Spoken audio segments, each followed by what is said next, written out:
ఆక్రమణదారుల చేతుల్లో చిక్కుకొని 15 ఏళ్లుగా న్యాయ వివాదంలో ఉండిపోయిన సింహాచలం దేవస్థానానికి చెందిన 650 కోట్ల విలువైన భూమి హైకోర్టు తీర్పుతో తిరిగి దేవస్థానానికి దక్కింది.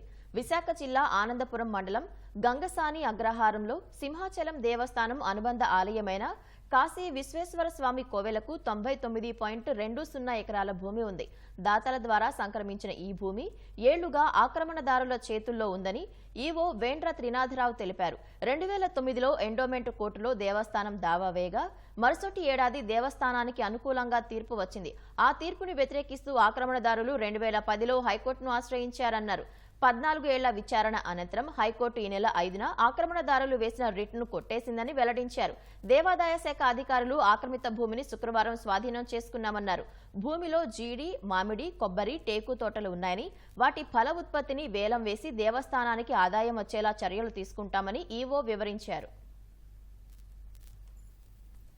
దేవస్థానం లక్ష్మీనరసింహస్వామి వారి తూర్పు రాజగోపురం ఎదురుగా ఉన్న శివాలయం ఏదైతే కాశీ విశ్వేశ్వర దేవస్థానం ఉందో, ఈ దేవస్థానానికి ఆనందపురం మండలం గంగసాని అగ్రహారంలో సర్వే నెంబర్ 3/1 అలాగే 3/4లో 99 ఎకరాల 20 సెంట్లు ఆక్రమణలో ఉండడం వల్ల దాన్ని ఎండోమెంట్ ట్రిబ్యునల్లో 2009లో ఎండోమెంట్ ట్రిబ్యునల్ కేసు ఫైల్ చేయడం జరిగిందండి.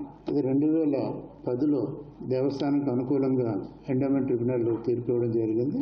దాన్ని వ్యతిరేకిస్తూ ఎవరైతే ఎన్క్రోచర్ ఉన్నారో వారు 2010లో హైకోర్టులో WP ఫైల్ చేయడం జరిగింది. అది వాదోపవాదాలు అన్నీ జరిగిన తర్వాత రికార్డ్స్ అన్ని పరిశీలించి హైకోర్టు వారు దేవస్థానానికి అనుకూలంగా తీర్పు ఈ నెల 5/11/2024 తీర్పు ఇవ్వడం జరిగిందండి.